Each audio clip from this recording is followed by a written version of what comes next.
In the 1980s, British television dared to go where few children's shows had gone before.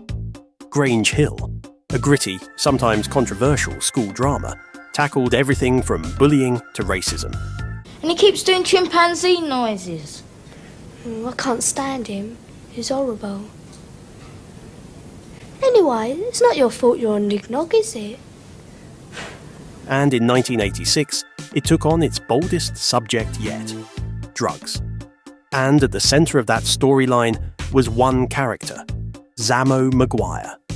This is the story of how a fictional overdose shocked a nation, launched a national campaign, and left a permanent mark on British culture. ZAMMO McGUIRE, played by actor Lee MacDonald, was introduced in 1982. He was cheeky, energetic, and full of promise. A typical schoolboy, like any viewer watching at home. But by 1986, ZAMMO's story took a dark and unexpected turn. Lee MacDonald went on to say, "I remember when they told me where the storyline was going. I was shocked. You didn't expect that kind of thing on a kids' show back then. But Grange Hill wasn't like other shows." In a slow-burning arc that unfolded over several episodes, viewers saw ZAMMO change.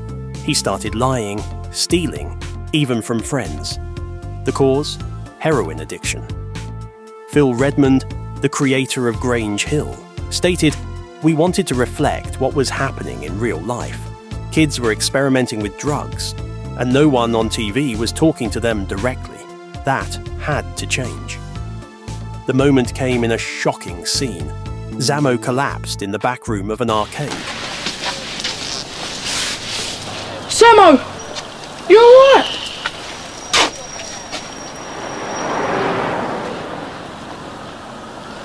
It was raw, confronting, and unlike anything British children's television had shown before. This one scene shook me to my core.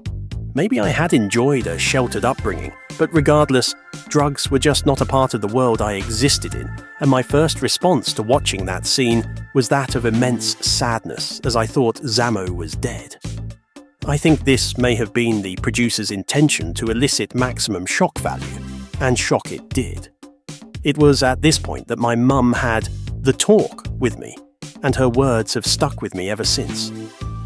Erkan Mustafa, who played ZAMMO's friend, Roland, commented, "We were all kids playing kids, and suddenly we were doing scenes where we had to act like our best mate might be dying.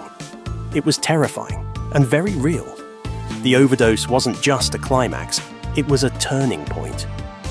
What followed was unprecedented. The BBC and Grange Hill launched the Just Say No campaign. The young cast became ambassadors, performing the song on Top of the Pops and even visiting the White House.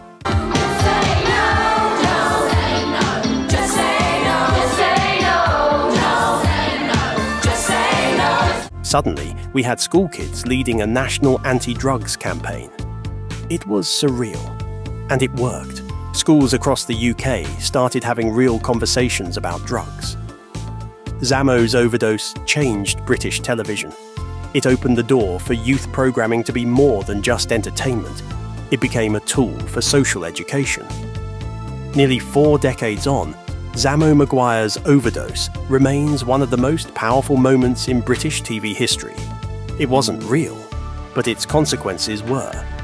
In an era before smartphones, streaming, or viral campaigns, a children's drama taught a generation the dangers of heroin and the power of saying no. What was your response to seeing ZAMMO passed out on that backroom floor?